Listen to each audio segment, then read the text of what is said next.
Cultural evolution is definitive in an environment that has grown in communications and by specific technological standards. As it does so, it changes the ways in which governments look at and define regulations. This creates a form of initial chaos and uprisings, which are to be expected in societies that treat their citizens under different regulations.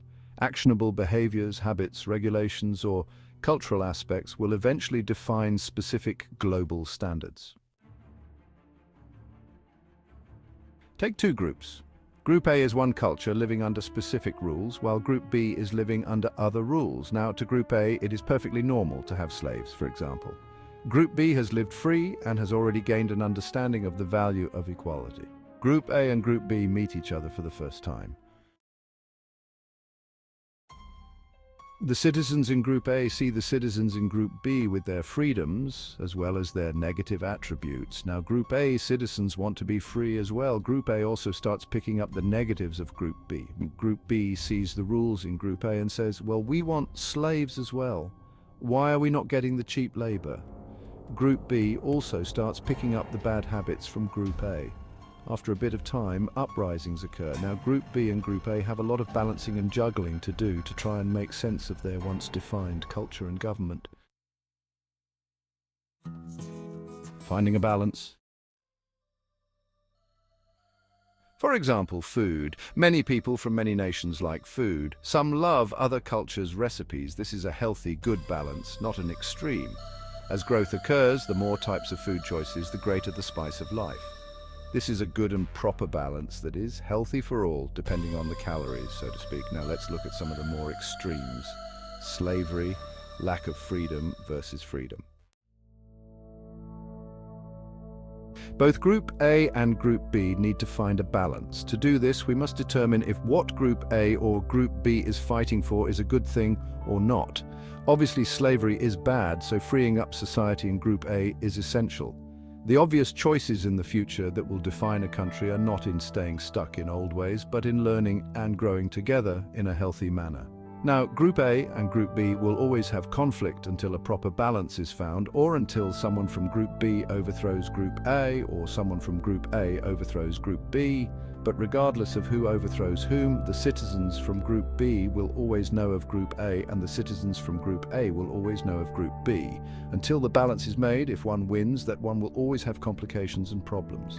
The reason being, when you see something you like that another country is doing, you will want it in your country. This is why freedom has rung out through all nations. Governments can give freedoms and still make a balance that works.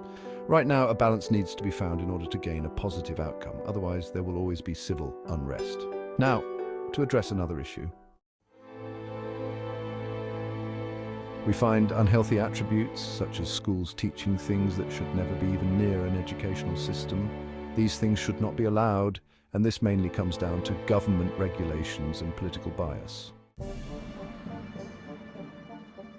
A great man once spoke about a country that's divided falls. Everything about our current government screams division, and the people, like mocking birds, mimic that. Governments need to hold themselves to their own regulations.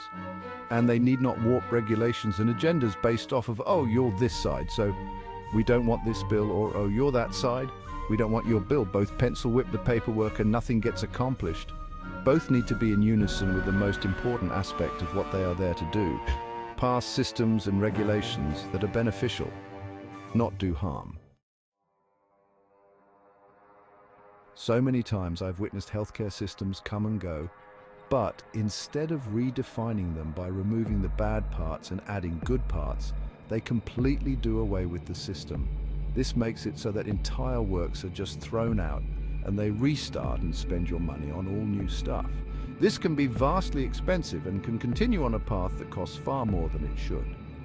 Passing bills should not be about you must sign everyone's bills in Group A or Group B. It's about listing the things that can be beneficial to both Group A and Group B and bringing them together to make a proper resolve. Passing 1 million agendas in a single bill is irrational and incompetent.